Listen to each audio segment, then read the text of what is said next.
What's up, guys, and welcome to the Meeple Minded Podcast, the podcast where we talk all things tabletop gaming. My name is Jason. I'm James. And I'm Ant. How are you doing this week, gentlemen? Magic, sir. You're not gentlemen. You're not gentlemen. What? You're actually... I am. I can't speak for the two of you. Well, I don't know about you. You're the one that causes me problems when we're trying to record. James is causing me problems because the computer's working fine, and then James turns up and it stops. And then we finally get it working, and then you tell me that it's not working, and there's a massive crack in the screen, but there isn't a crack. I can't believe that actually worked. I'm not going to lie. But yes, how are you both? It's been, what, two-ish 2 weeks since we were last here? Yep. So, yeah. Been up to much? Gaming. Gaming? We have done quite a bit of gaming. We have done a fair bit. It's been a fair bit. You've done some more, I believe. Have you met up with your other group? Play as well? I'm sure I saw pictures that you played. Oh, yes. Yeah. But yeah, so you've been playing some games. We've been playing some games. I was half expecting him just to go, no, what are you talking about? Yeah, well, yeah. No, I did. Making up posts on his own thing. Yeah, I've got friends. I just set it up. Friends. I just set up and put multiple hands on there. Actually, mine edited. Yeah. No, I did. You're right. It was late to the podcasting come round, and we played an old game we played. They were quite like. Nice. Well, obviously we are going to talk about some games we've been playing recently, Of course. as well as our main topic for this one. There's no Meeple menu because that's literally all we're going to be talking about this week. When I pitched this one to you guys, I knew it was an easy sell for you, James, because you're the inspiration behind this particular topical discussion, and you found it a bit daunting and interesting. Yeah, I don't know how I'm going to go with this, but well, I'll take it bit by bit and I'll throw my 2 cents in and see what happens. I love how he says it's an easy sell. It's like he's taken a throwaway comment of mine, made a topic made out an of it. entire episode. Made an entire episode out of it. Go, well, what? I ain't got anything to say about That's this. a good What are idea. you talking It's a about? good idea. It's a great idea, Yeah. Ant, because when it absolutely bombs, it's a terrible episode. It's James's fault. Okay. You know, I wasn't gonna go that far, but Well, I will. He will. I will shift the blame as quickly as I possibly can. So, James, Oh, this is your fault. And obviously, if this is an amazing episode, it was all my idea. You may have made an offhand comment, but I saw the potential. Either way, Jason wins. Either way, I win. Yeah, Jason Clarkson over here. Exactly. Sometimes my genius is... it's almost frightening. I struggled to find a name for this episode, right? So I'm settling on something like, are we drowning in top quality games? Board game overload. Board game overload. Is the golden era over? Are we drowning? Whatever you want to call it. We're talking about the games released recently basically not being up to par or up to the standard to which we've become accustomed over the years. Now, I've done some digging. I've done some stats. Would you believe I've actually done some prep work? Would you believe it? And it took me 1 minute. a fair while. To be fair, it took me a little while to actually do it because I wanted to be as accurate as I possibly could. So I've got some facts for you, some interesting facts. James, you mentioned when we were doing our top fives, the 2025 games just didn't seem as good as previous years. So the fact is, in 2025, the industry saw over 6,000 new titles. Of those 6,000, a mere 270 of them managed to achieve a rating of 7.6 or higher on BGG. So 7.6 is deemed good. Good enough for them. Good enough. Above average, but just good. It's only when you start going 8.5 that games are starting to look as, oh, these are very good or exceptional and stuff like that. So yeah, 270 out of 6,000 games. It's not a great turnaround on numbers. That's less than 4%. I also looked at 2017, which a lot of people look at as one of the best years in modern hobby board gaming, where only 3,500 games, so just pretty much half, and 380 of those achieved a 7.6 or higher in the same time frame. I've sort of drafted some questions to try and get the conversation going, I guess, but I've got some other facts from 2023, 2024, because you also mentioned those particular years, and there's some interesting stats coming out from those as well. But just on those facts that I've given you there, guys, what are your initial thoughts on the whole thing of there's just not as many good games now? It's again, this is a to and fro topic, really, isn't it? Because it's the same thing with movies in a way. Like thousands of movies come out a year, and only so many of those are deemed good quality. But for some of us, that crummy game could be really an 8 for us, for example. Yeah. So we always talk on here, like we used to do a news segment on here, didn't we? And every time we did that, it was always about a board game company going out of business or tariffs are, changing everything. At the end of the day, 6,000 games still came out. Yeah. That's still pretty good go in today's economy. So again, for me, it's a to and fro way of it.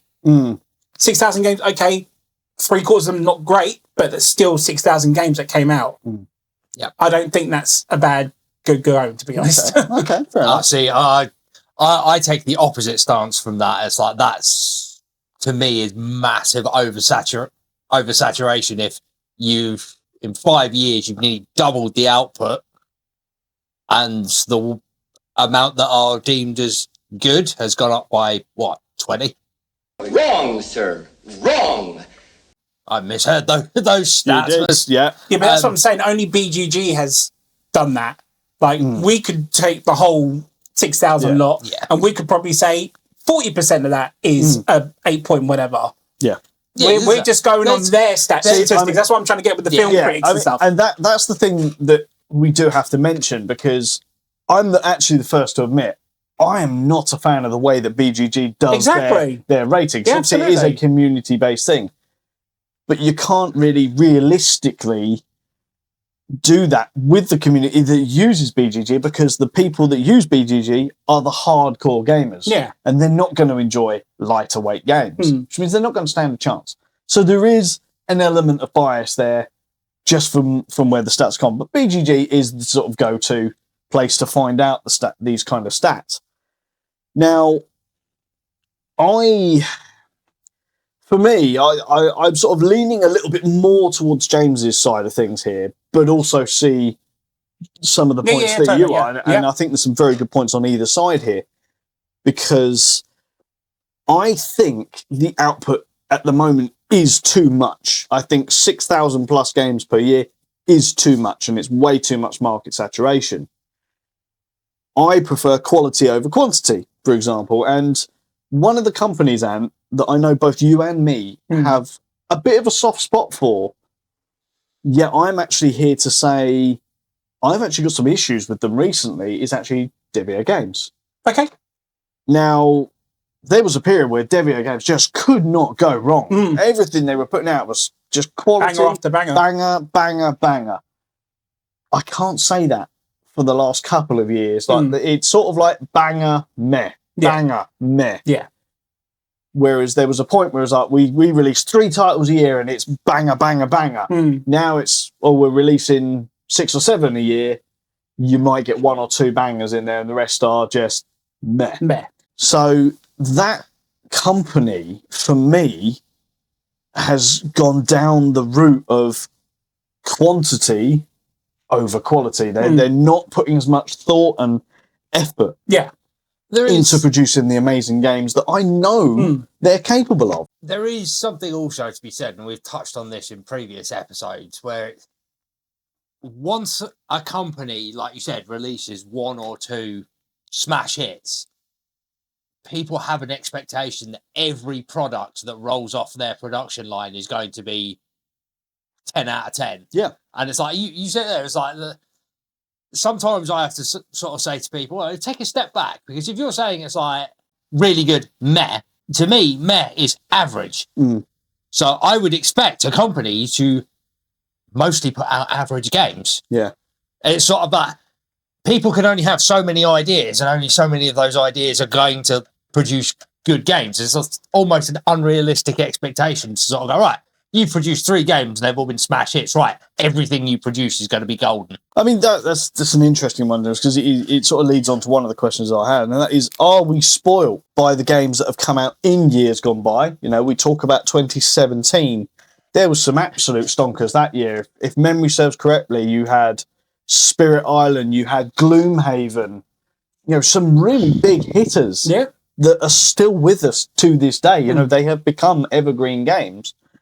Have we been spoilt by previous years where we've gone, my God, this game's the best thing since sliced bread? There was a point where Scythe was one of those, and everything was measured up because, well, it's not as good as Scythe. Well, it may not be as good because Scythe was an absolute banger. Still is. If you ignore Scythe, what do you... Forget Scythe exists. Forget you've ever played it. What do you think of this game as a standalone? Imagine you've never played another game before.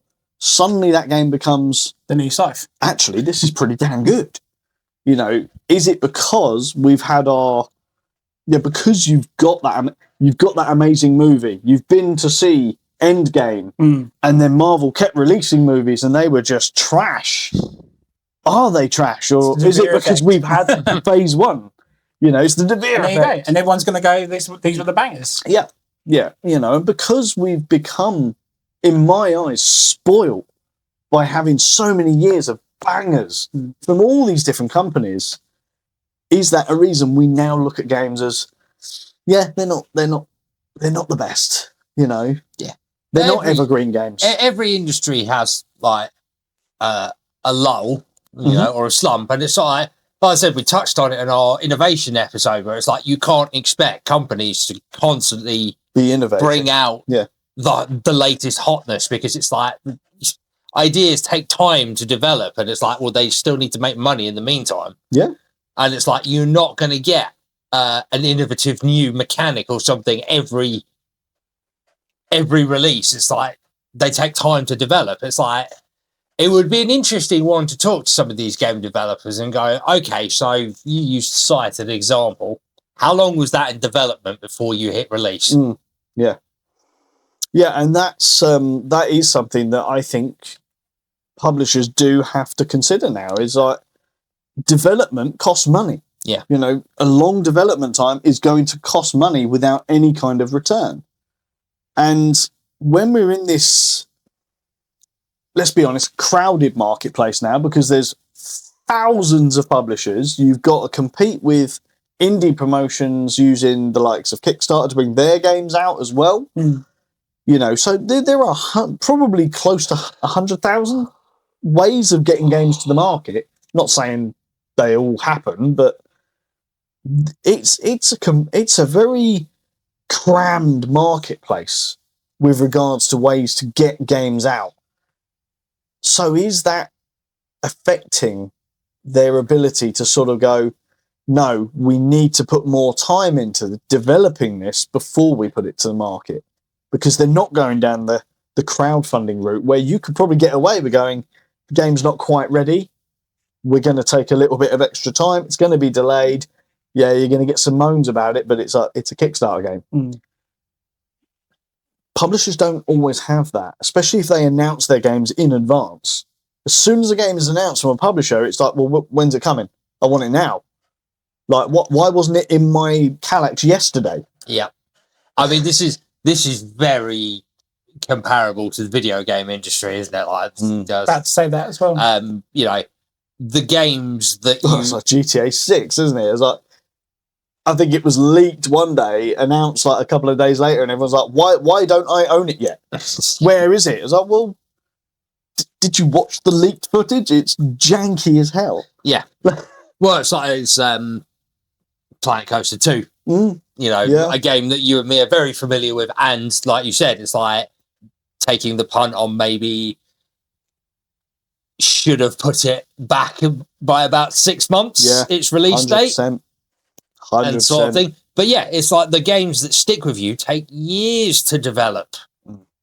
And board games have got to be, their complexity, they've got to be up the 2-3 years development before they come out. So it's like, eventually there's going to be a slump. Take into account the economic conditions and the fact that studios are having to let go of staff to keep afloat, and it's like, well, that's going to push development and lead times up. And it's like, What about you, Anne? Do you think development has suffered in the last few years? I mean, as consumers, we don't really see that side of the business. I guess. But do you think it's something that they're skipping? Yeah, I mean, it's back to what James said, though, with the video game stuff. I think sometimes studios are rushing to get it out for next year's Essen, because obviously 2 months after that, you've got board games' busiest time of the year, Christmas. Yep. So, I mean, we took that into consideration going back to Devere when we were at Essen. They had this year's releases, and they had a glass cabinet with all the next year's stuff for next year's Essen. So you got a glimpse of it, and you knew what was coming. So you have to ask yourself, has that just been in development for this long, or is it something they're rushing out to just get out for next year's Essen? Yeah. And that's not just Devere, that's obviously with other companies and stuff, but it's very, it's like James said, it's very much with the video game industry nowadays. It could be a case of rushing stuff to get out, or do we leave it aside, play test it a bit more and make it a banger? You raise a good point. Like the two largest conventions, we'll say Essen and Gen Con, you know, publishers really gun for those, and that's a massive time to release games. And it also plays into another one of the questions I actually wrote down with regards to the release of games and how the community actually perceives those games from the initial release. Because it's kind of what I sort of refer it as like it's kind of a bigger thing, but it's like the TikTok effect. Yeah. You know, our attention spans are getting so bad now. You know, there's a reason that shorts on YouTube and TikTok videos are the go-to thing, because it's 30 seconds. It's kind of the same with games. People are not interested in playing a game so many times that it becomes an evergreen game now. They're interested in playing, I played this game, once, done. Next. It's called like a supermarket till of games. You know, and we've got into this period now where some publishers have done the sort of research and realised that the shelf life of a brand new board game now has gone from maybe 1 to 2 years down to about 3 to 4 months, especially with Ant's collection. Because if he doesn't play a game within 10 seconds of it arriving, it has to be sold. Absolutely. Well done, Ant. You are single-handedly responsible. You are.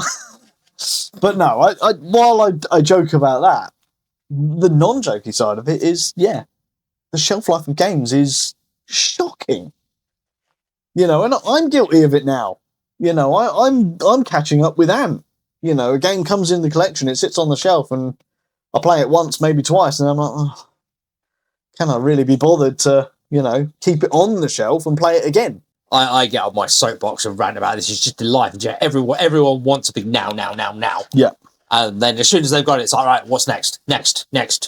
And you saying there's 6,000 games out recently, it's a case of keeping up with what's coming out, because sometimes you guys are my go-to for when stuff's coming. Do you remember we did an episode last year about the top 5 games we were looking forward to in 2025? Yep. I could barely scrape 5 in January because I didn't know what was coming out. And now you were saying there was 6,000 coming out that year. It's just like, I'm unbeknown to it. So, but I think we're always looking for, I wouldn't say the next banger, because I'd rather the banger come to me. Yeah. I just want to play games. And if something strikes my interest for my theme, my mechanism, or the type of game it is, I'll go for it. Yeah.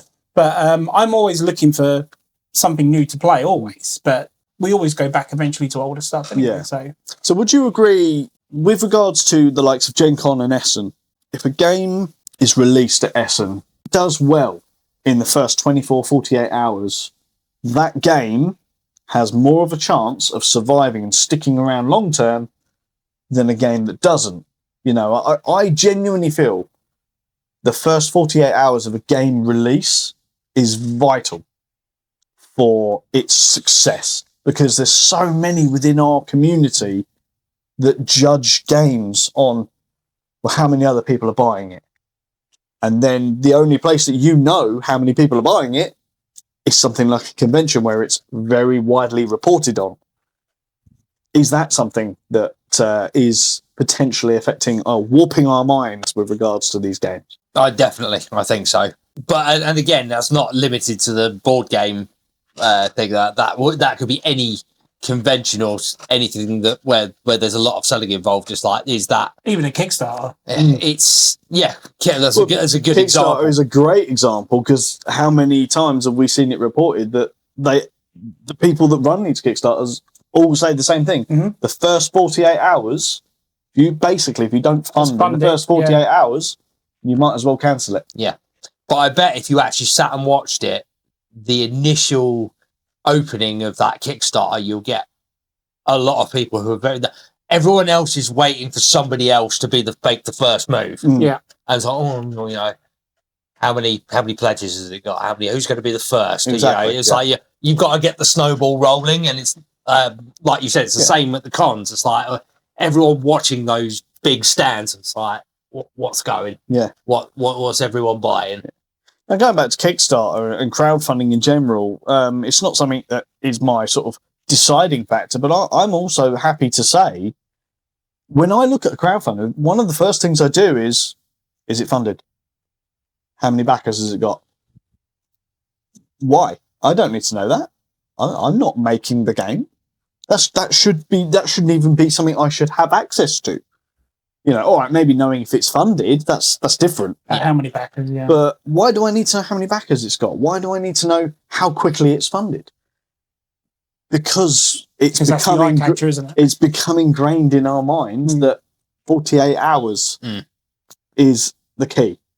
And there's a reason that on these crowdfunding, as soon as it's back, it's like, we succeeded in X amount of hours, because it's that sounds impressive. I must be missing out on something. Yeah, this is it's good marketing, and it plays into it, isn't it? It's like if a Kickstarter campaign can have on their front page funded in less than an hour. Yeah, like for the really big ones, it's like, that must be really. What's that? Yeah, it funded that quickly. Yeah, and I mean that's why I personally say I think that transitions into real life and conventions. Because if that buzz of this game was hot as hell yesterday, I saw it on Facebook and I saw it on BGG. It's in the hotness of BGG, and it's only been out one day. Every content creator is advertising it. Every content creator under the sun is advertising it. Down those people that despicable content creators. But yeah, it's that same 48-hour principle. Yep. And I think that is another thing that does contribute to our mindsets of how good is a game. Yeah. The thing is, I'm very old school with my attitudes to that, as you well know. It's like I'm very wary of the hype train, and you two have both been to conventions with me. It's like I'm tight-fisted as hell with money. It's like because I don't. Board games is actually one of the areas where I don't suffer from that must have it now. It's like no, if I'm going to part with, let's be honest, a good chunk of change, this purchase has got to be worth it. Yeah. Not just because everyone's going, whoa, it's the latest hotness. Yeah. So James is amazing at giving me segues that he doesn't even know he's doing. Worth it, James. Worth it. It's a very, very good. That's why he's here. Exactly. It's a very good set of words. I do my best work unprepared. But yeah, worth it. It's another phrase that I have to draw upon, because this is something that both me and Ant could be to blame for. Do you feel, Ant, that the operating on like a 1 in, 1 out system, you buy a game means a game's got to go? Because if you buy, you will only buy that game if you deem it worthy of your collection. But I'm very much a sucker for the opposite of what James said. How he has restraint. I've got no idea. He's got the willpower to do it. I'm always only with board games. I must say that in other areas of life, I have absolutely zero willpower, and I will impulse buy. I'm an absolute sucker for it. Like, yeah. the new Lord of the Rings game's out. Where is it? I gotta go get it. So Fool of a took. no, don't know what the game's about. It's just got Lord of the Rings written on it. Okay, I'll get it. So I'm a massive sucker for it. I need to pace myself. Yeah. Deep down, Ant, do you think, whether it be from pressures of the community, pressures of the industry as a whole, do you think publishers are focusing more on quantity over quality, knowing that basically they have to make their money quickly with a game release, knowing that it's basically going to be non-existent in 3 to 4 months? Yeah, 100%. Yeah? Yeah, again, it's just like, I keep going back to it. It's like movies now. They reboot after sequel, and because there are no original ideas or anything like that at all. And I think this is what they're kind of doing now. Oh, it's another worker placement. Oh, it's another racing game. It's just different themed. And it's another pandemic game, completely different themed. Yeah. But yeah, I feel there is a lack of, quality at the moment. I mean, you saying 6,000 games last year. I don't think I even saw a pinch of that 6,000, I'll be honest with you. But yeah, I don't want it to lack it, but I have been feeling it quite recently. Yeah. Yeah, I mean, the last few years. The year before, like James says, much better games than were to last year, definitely. 2024, sorry. I just don't hope it continues for that. But going back to what you were saying much earlier in the episode, how banger, banger, that's the issue now, isn't it? Everyone is looking for the next banger. Yeah. Just, don't go in with that. But do you think going in looking for the next banger is potentially an issue because you're going in wanting the game to be up here, and when it falls slightly short, so it's that age-old saying, is that when you shoot for the stars, but, you land on the moon, you've still made it. But if we're looking for the stars and we're getting a game that lands on the moon, it's not hit that mark, which therefore means it's not an evergreen game. Absolutely. I mean, there's never going to be a game that beats Scythe. There's never going to be a game that beats Catan or whatever it is that everyone, plays nowadays and stuff. There's always that one little one every now and then that will just blow your mind and end up being in your top 5. Like Distilled. When that came out and you finally played it, my good God, I've never heard you talk about a game since a couple more years beforehand, Nate, that you were so...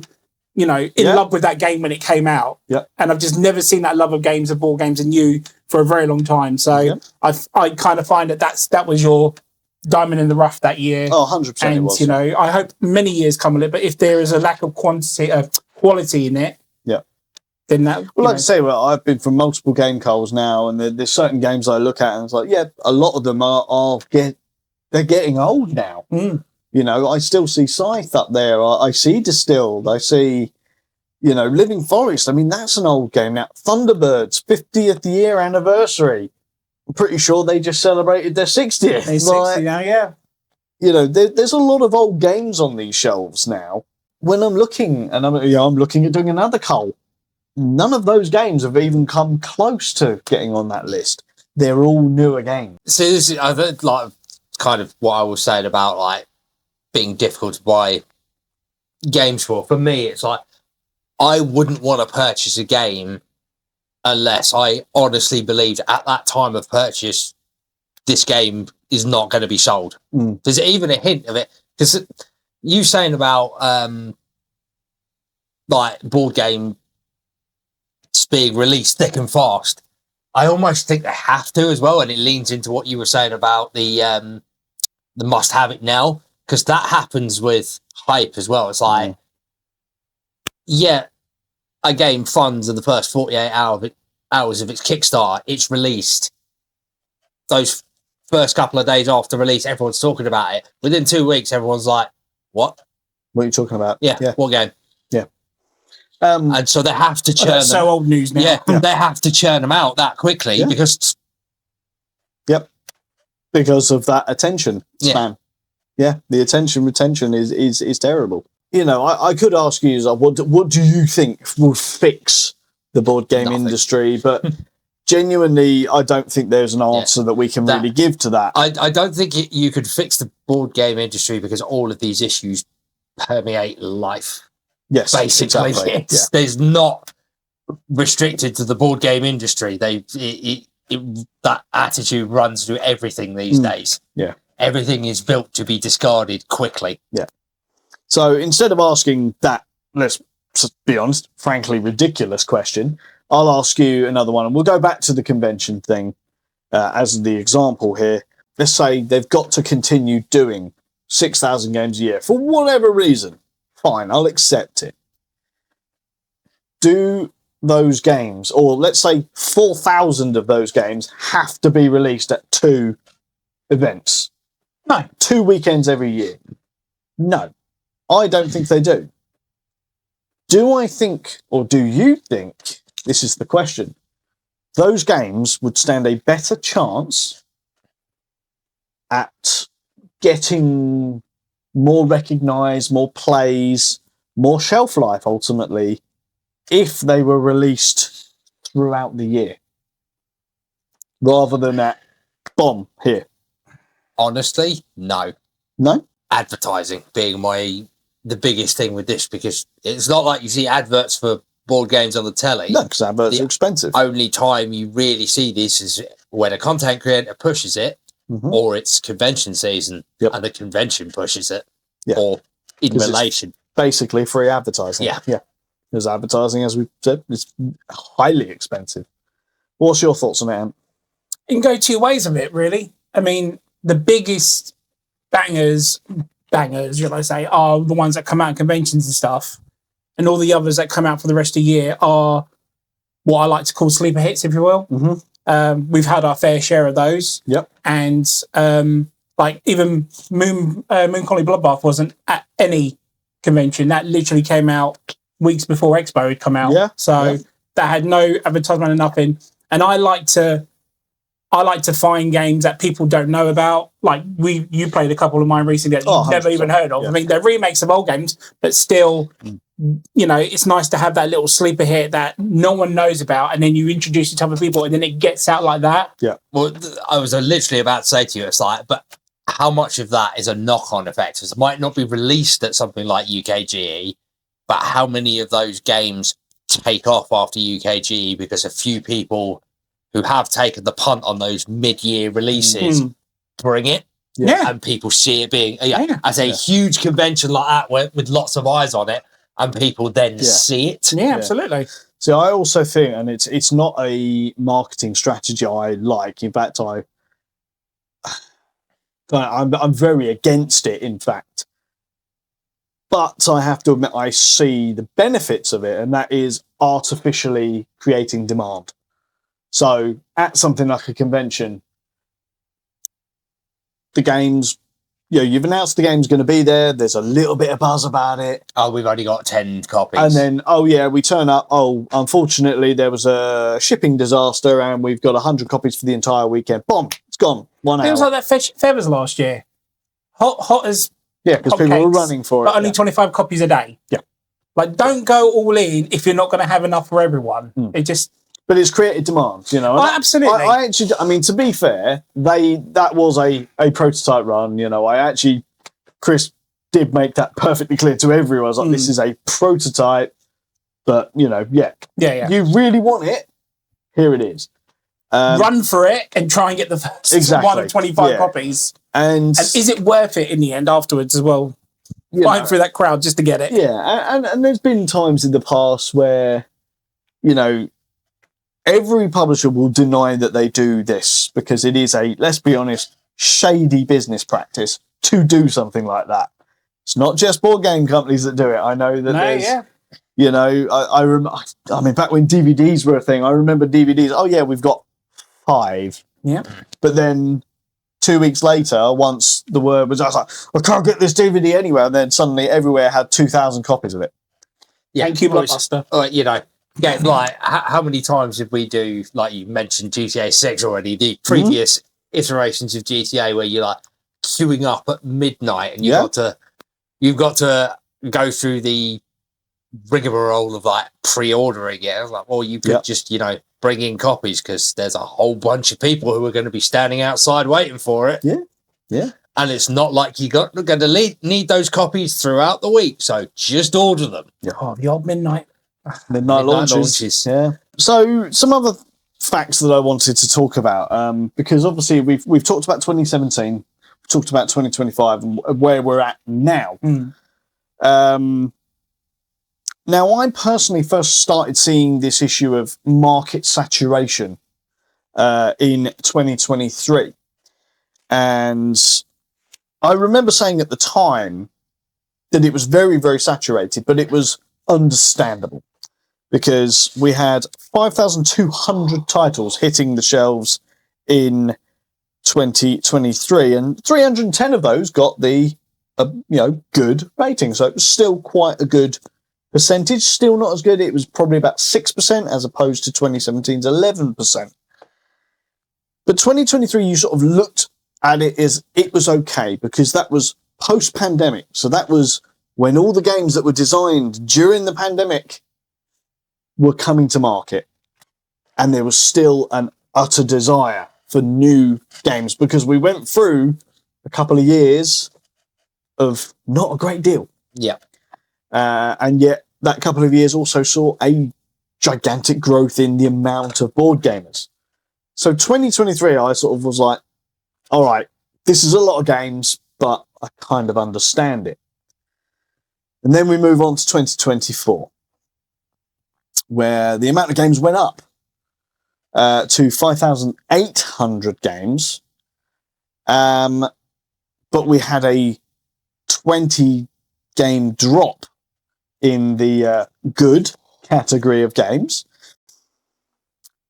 But this year was also the year that the board game industry advertised its record-breaking £18 billion, net value, essentially. The money side of it says it works. But the stats of good games says it doesn't. How do we feel about those? Money. The board game industry has that advantage of you're always going to get those side purchases where it's, oh, I've got a family member or a friend, they've got a birthday and they like board gaming, so I'll buy this random game sort of thing. So you're always going to get passive sales through that kind of stuff, and that's going to happen throughout the year. Basically, people who just, not into the hobby at all, but it's like, oh, well, I've got a Christmas or a birthday or whatever event and I need to get a gift for someone who I know is into this kind of stuff, so I'll buy them a game. Yeah. So you're always going to get that kind of passive income. Like Ant said, the BGG, you kind of have to use it because it is the best tool for working out averages, while accepting the fact that this is extremely biased because it is mostly curated by hardcore gamers. Yes. So, I mean, how many plays did we get out of a game like Flip 7, which is a very basic card game? Yep. I don't know what its rating on BGG is. Off the top of my head, I wouldn't know. It's not stupidly high. Yeah, exactly. But we all really enjoyed it. It's a great little game. Yeah.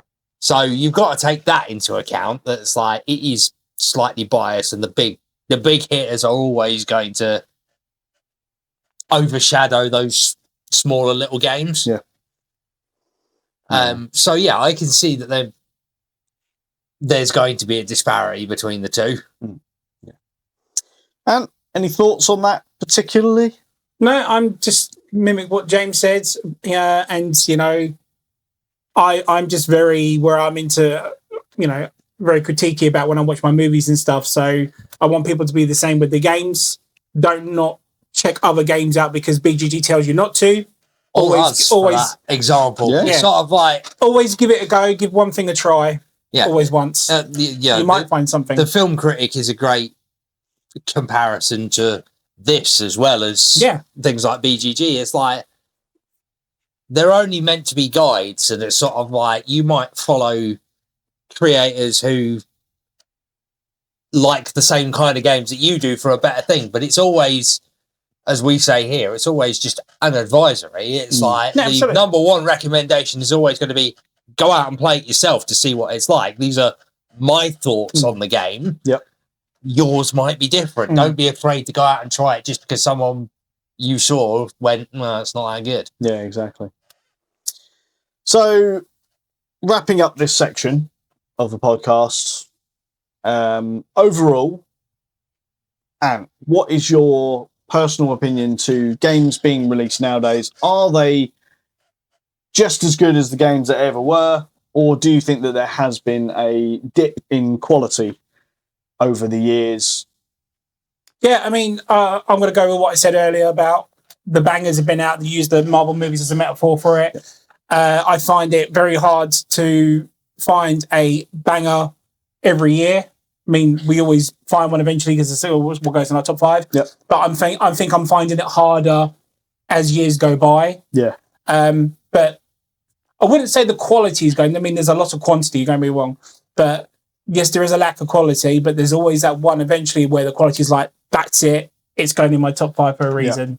But like I was saying, I stated just now, it's harder to do that nowadays because there are so many more games that your mates telling you to do and content creators are telling you to do and BGG's telling you to do. Yep. But if you find the time or the money to do it and you can, do it. Yeah. James, as the owner of one solitary game, which came out in 20, whatever, that was probably a 2017 game actually, wasn't it? What? I can't actually remember the original Nemesis. 2019. Oh, there you go. So about then. What's your overall thoughts? Well, my overall thoughts, because, it was what created this episode, wasn't it? It was like when we were when I was trying to build the list for the top games of top 5 of 2025, I was flicking through that app and going for all the plays and going, oh, there's a lot of 23 and 24s here. And not only the years, but it's like, that's a good game. That's a good game. There were a lot of good games that kept, in one's humble opinion, that came out over those 2 years. Yeah. And I'm struggling. Not so many I'm struggling to build a top 5 list because of all the games we've played. They mostly seem to have released around 23, 24. Yeah, I'd say my top 10 of all time games. I don't think there's anything very remotely close to. No. Probably 2023 is the closest year. Yeah, and genuinely, when I think back to the past couple of years, as you said, we always do the top 5 games of the year. And every year, I find the list hard to build because it's like, I've played loads of games. I've got to narrow this down and blah, blah, blah. This past year, I did genuinely find it quite difficult because it was like, these games were good, but are they really worthy of the top 5? Well, that's the thing. Because we don't get to game that much, we're also very picky with, I don't anyway, very picky with the games that we play. And it's just sort of like, it wasn't the fact that 25 had no real good offerings. It's like, which ones have I played? Because it's like, there's not a lot of 2025s on here. Yeah. Yeah, see, I obviously get to play quite a substantial amount more than you, but even then, I'm like, these games are all good. I enjoyed my time, but it's that moniker of putting it into a top 5. So, is it really worthy? Am I really willing to say that this game is worthy? Back to that word again, of the 5 best games of the year. Yeah. Some games I found it very easy. Hot Streak was an absolute must for me. You're not actually. You've got to kind of, I think, almost lower your expectations on that. Because, like you said, 6,000 releases in 2025. You can't truly build a top 5 game of the year list unless you have played all 6,000 games. Exactly. Top 5 games that you've played that were released in 2025. Yeah. Yeah, and like you said, mate, you've just summed up my whole point of it. Is like, me personally, I do feel I've been spoiled because I came back into this hobby in the quote golden era of board games. So I got, my time coming back into this hobby was I was playing the best games that were available and to this day are still deemed as the best. So yeah, I'm spoiled. I do think the market is saturated. I do think publishers are favouring quantity over quality. I wish they would reverse that. Yeah. So and go back to a case of quality over quantity. I don't see it happening. I don't think they can. I think the business has evolved that much in this direction. The business has matched the customer's expectation, and that's what the customer expects at the end of the day. High turnover. Yeah, it's your fault. Your fault. Get your attention span sorted. Attention span sorted. I can say that because we've been recording for X amount of time. They've all clicked off by now. Because your attention span is terrible. That'll have to be on the short so that then you get to see it. But yeah, your attention spans are terrible.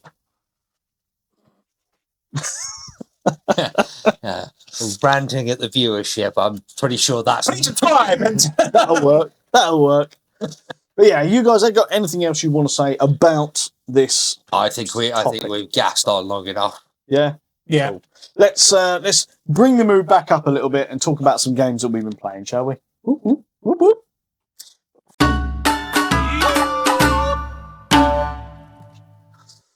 Okay, guys, let's talk about some games that we have been playing recently.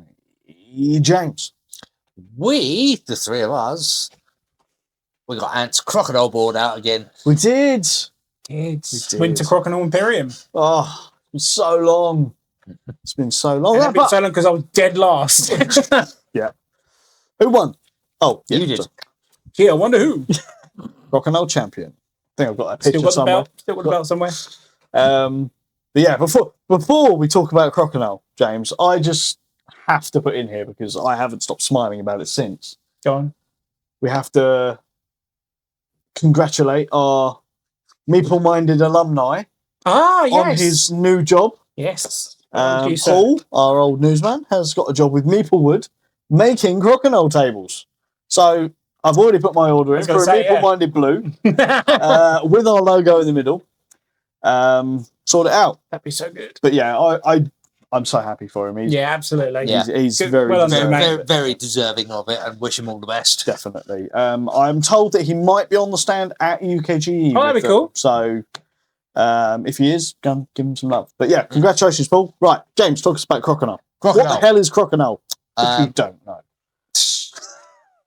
Circular board, little wooden pucks. Try and hit Flick it at your mate's face. Yeah, that's usually how While doing movie quotes. Oh, I'm sorry. Did I break your concentration? it's usually how it descends with us. Yeah, try and hit the target in the middle or as close to. It's like little wooden curling. Yes. Yeah. You don't get the little. No, Oh, see, without the change that, get a little brush. You do get paddle with it, so But yeah, Crocodile. We're massive fans of we talk Crocodile. about it all aren't the we? time on this channel. Absolutely anyway, love it. If you don't know what Crocodile is, genuinely find someone who's got a Crocodile board and play it because it's so much fun. I'd say bring the board to UKGE, but we'd probably get kicked out of the gaming all the way we play it. Yeah. I ain't carrying that around all day. No. Meeple would be there, so There we go. have my Meeple table. board, please. Have my table ready by UKGE, Paul. I might end up buying one this year. I've been saying I want one for so long. Do it. Mount it on the wall. All that. Sell TMNT, you can afford it, mate. No. Well, maybe. We'll see. But yeah, is there anything else you want to say about it other than it's Just been far too long since we played it. yes, Good to go back to it it. was good to go back to it. And have you got a particular game you want to talk about? Yeah, we played Silos. We did. And I think we can. It was the first time for everyone because it was the first time me playing it as well. Yeah. I think we can also say that we played Orbit. We as did, well. yeah. So we played Part two of the trilogy. Yep. Which had James's trilogy, James going all crazy All crazy. because we hadn't played the third one. No, How But, dare us. don't own the third one yet. So no. But Silos, let's talk about Silos. yeah, Silos is one of those little games where you are fighting for influence on certain places on the board, abducting either cows or humans to gain medals. As you First do. one to survive medals wins. But I quite enjoyed it. I liked how the different locations did certain things to screw other players over or help gain you certain ways to gain influence on specific posts. I like the little university degree thing that makes your guy create more Influence. influence to basically every meeple on there is only one influence. If you make them get a degree at university, they're two influence. There's so much greatness to it. The artwork is fantastic. I really personally enjoyed it. I didn't think it was as good as I thought it would be. I'd really like to play it again, to be honest. Had a lot of fun with it. Yeah. I really enjoyed that one. Yeah. I can't remember who won it. You did. That was it. I'm just going to say that. That You did. night, I was on a roll. I have to say, though, I mean, I completely screwed James over in that game. Oh, you did? Because I did one move, and then there was a part where he was like, well, that's me for the rest of the game. So I was just like, I felt really bad, but I was kind of like, I need to come second because Jason's going to win this. So I just like the fact, and very, very fitting with the theme of the game, that the cows are worth more than the people. Yes, they're wild, aren't they? Yeah. Yeah. Aliens prefer cows over humans. No, it's just the fact that I love the idea of some alien like pulling a cow up. I go, look, I've got a special human. It's got 4 legs. And others. Yeah, it was a really, really interesting game. Yeah. I liked the way it worked. Very, very enjoyable. I thought it was a really good part of the trilogy. You know, I've only played 2 of the games in the trilogy. What's the third one? Ego. That's it. Yeah, there you go. Reiner Knizia. Yeah, all of them he does. So yeah, it's always good to play a game by the good Dr. Knizia. Of course. As part of the Renaissance, which we seem to be going through at the minute. But yeah, no, I really did enjoy it. I didn't think I was going to. And that goes with Orbit as well. Like, I sort of really enjoyed Orbit. Like, this looks interesting. It looks like it's going to be a good game. Not particularly exceptional, but blah, blah, blah. Orbit looks very basic compared to Silos, though. It does. Yet weirdly, I did prefer Orbit over totally. Silos.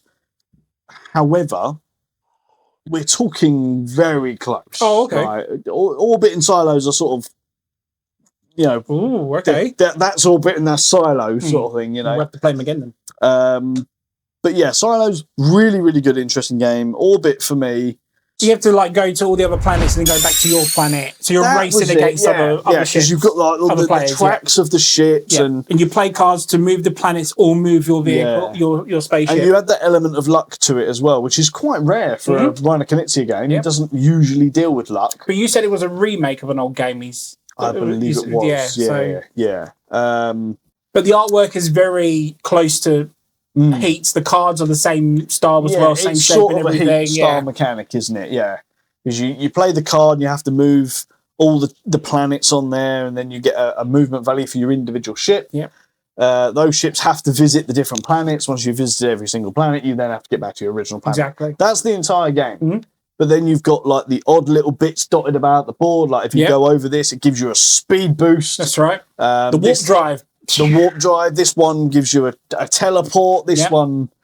What was the specific mechanic? Because I remember we basically said it's like it's heat and downforce. Yeah, it's like they got smushed in. But I can't. Yeah. What's the downforce mechanic? We said the color cards. Yeah. Because you play a card in downforce with the colors of the cars. Yeah. You have to move those cars in that order. And you do the same with the planets. I think the main reason I enjoy that is it plays to my mind. Yes. Quite a bit. Yeah.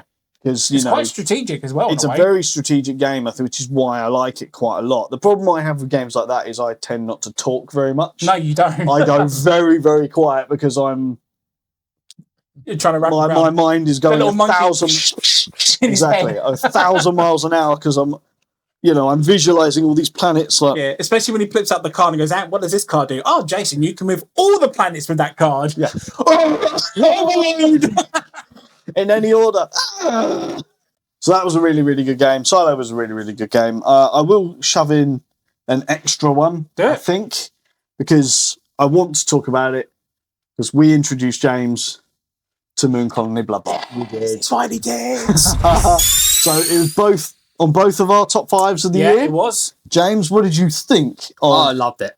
Moon Colony Loved Bloodbath? it. And what was I made the fatal mistake of commenting after that first turn? I was like, this seems a bit tame. I thought you said it was. The way we just looked, me and Jason looked at each other and just wait. Yeah, just wait. Yeah.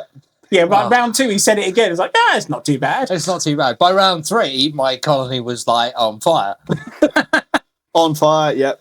Leakage, hunger, bad robots. Yeah, if the this is fine meme was a game. Yeah. Jason added vending machines so we go broke halfway through the game. I mean, I went quite tame on the first couple of rounds. Compared to what you've done before, yes. Definitely. Usually I like the carnage, but this time I was like, no, I'll pace it. Well, from what the third round was like, put that in. Yeah. Perk. But what do you think? Would it have gone into the top 10? I think so. Yeah. Yeah. I'm not sure it would have bounced any of my picks out, but it would have been a close contender. Nice. Ooh, okay. More plays, I think. More plays. Yeah, really love Moon Colony Bloodbath. The There's an expansion coming. I know. I was like, There's an that's so expansion cool. coming. And Courtesans is getting one. Yep. Yeah. There's a lot of good expansions coming this year. We've got the Hard Rock expansion. Yeah. We've got the Moon Colony Bloodbath. Call it now. Courtesan. Calling it now. Year of expansions. Year of expansions. I said this. My prediction of the year was year of reprints. Year of 2 players. Safe games, basically. Safe games that they know they can sell. And expansions for games that are evergreen, basically. Yeah, I think we'll see very little new. We'll see very little. We've just talked about 6,000 plus games. Past couple of years seems the amount of games has been going up by about 200 to 300 each year. So if it was 6,000 last year, it'd gone up by. I think it said 5.8 for the year. Well, it was 5.8 and it went up to 6.3, so it went up by 500. 500. So so it's about the same job. So you'd be looking at. I mean, you might be close to 7. If the trend continues, you'd be about 6.8. Yeah, we'll see. Because end of the year, Jason. This will be interesting because obviously they've now got to deal with the tariff situation and all of that jazz. So this might be the year we bring it back down. Yeah, I was going to say end of the year, right? I'm going to be expecting you to pull stats out again and go right. Maybe. Find out next year. I think we can head off. I should probably go and put my son to bed, considering it's quite late. James could do with going to bed. He keeps yawning, as do I, to be honest. But, it is what it is. Thank you very much for coming over, gentlemen. It's been good to see you again. We need another game night soon. We do. But yes, thank you guys for joining us. And would you like to do your usual thing? My usual thing. So what do you think, guys? Do you think we have an overabundance of games? All 6,000 of them? How many of those did you play at all? On Kickstarter, do you go for the funded thing first, or are you like me? Do you find out that there's a playmat that comes with it? That's usually my first go-to. But anyway, like what you listen to, please like, comment, share, and above all else, please subscribe and make James somehow buy part 2 of the Nemesis trilogy. Not happening. Yes. Cut up all the games. Hashtag trilogy James. Exactly. Very well said, sir. Very well said. Anything else you want to add today, James? No, I'm good. Anything else you want to add, Anne? That's it. Excellent. I don't have anything. Thank you very much for watching. My name has been Jason. I've been James. I've been Ant. And you have been watching or listening to the Meeple Minded Podcast. Join us next time for more tabletop game good news. Ta-ta and goodbye.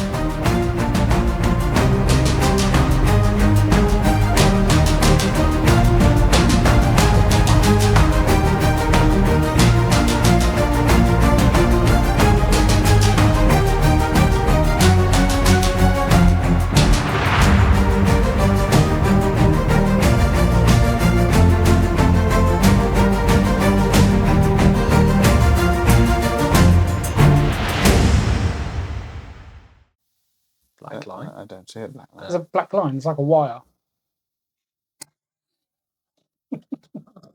What is up, guys? You bitch. Do not be doing that to me. For a second, I was like, what fucking black line? I guess the outtakes this week are going to be It's going to be not very friendly.